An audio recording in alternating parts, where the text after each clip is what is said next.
Mga kababayan, Assalamualaikum warahmatullahi wabarakatuh. Madayaw, ugmaayong adlaw kaninyong tanan. Magandang araw sa inyong lahat.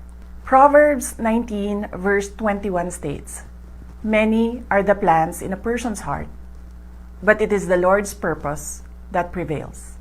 It took me 47 years to understand that my life was never meant to be only mine. Unlike others, I may not have been born to chase happiness. For a long time, I questioned the weight of responsibility to my family, to my country, and to everyone who called on me.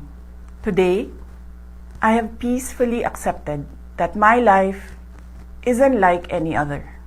Sa unang mga buwan pa lang ng aming termino, nakita ko na ang kawalan ng katapatan ni Bongbong Marcos Jr. sa mga pangakong binitawan noong kampanya, pati na sa kanyang sinumpaang tungkulin para sa bayan. Dahil hindi ko kinayang maging bahagi ng 2025 national budget na tad-tad ng katiwalian, pinili kong umalis sa gabinete.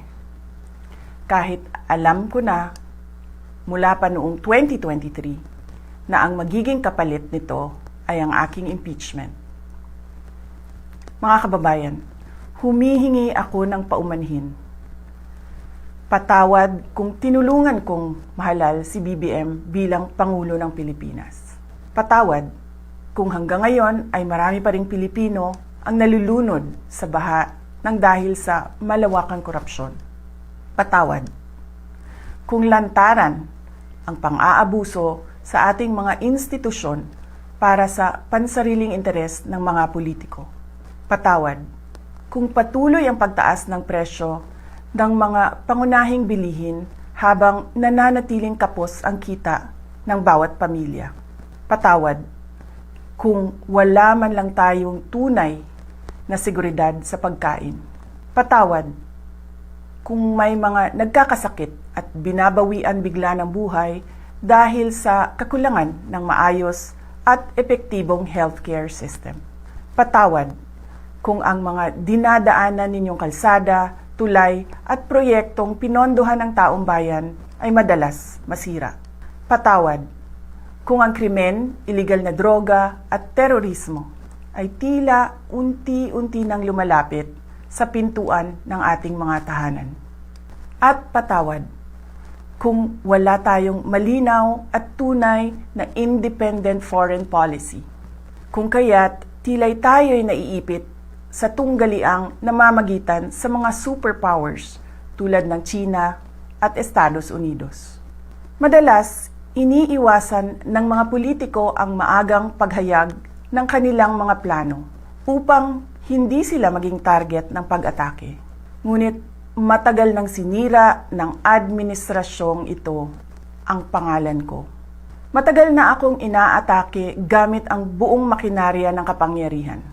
Mula sa mga scripted na investigasyon na ibinalot sa katagang in aid of legislation, sa pagkidnap ng aking ama, hanggang sa mga samut-saring paratang na pilit inuulit-ulit hanggang magmukhang totoo. Marahil ay matagal na rin akong hinatulan sa mata ng iilan. Hindi ako kailanman natakot sa pagsira nila ng pangalan ko. Ngunit may takot ako para sa ating mga anak. May takot ako para sa mga susunod na henerasyon. May takot ako para sa mga kababayan nating walang bahay sa ibang bansa, walang pangalawang pasaporte, walang ibang matatakbuhan kundi ang Pilipinas. Kahit ito'y patuloy na nalulugmok sa kahirapan. Na ako'y kahadlok nga, moabot ang adlaw nga dawato na lang nato ang kapobrehon isip kapalaran. Nga maanad na ta sa sayop, nga mawad-an na lang ta og paglaom. Ug labaw sa tanan na ako'y kahadlok nga moabot ang adlaw nga wala na tay Pilipinas nga ikahatag sa atong mga anak. I cannot kneel before each and every Filipino to beg for forgiveness. Instead, I offer my life, my strength, and my future in the service of our nation. Mga kababayan, ibalik natin ang tapang at malasakit. Para sa Diyos, para sa bayan, at para sa bawat pamilyang Pilipino.